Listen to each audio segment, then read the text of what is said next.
The UK's Healthcare Regulatory Agency, MHRA, is warning the public about fake Ozempic pens.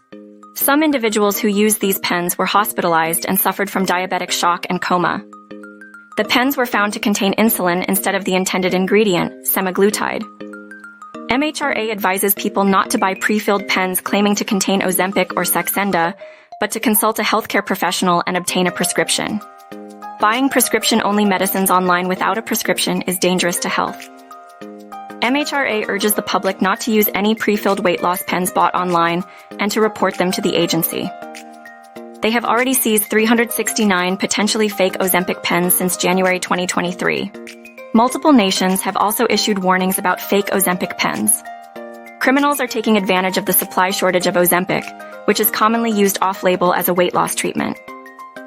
The popularity of Ozempic as a weight loss led to increased demand, creating a supply gap.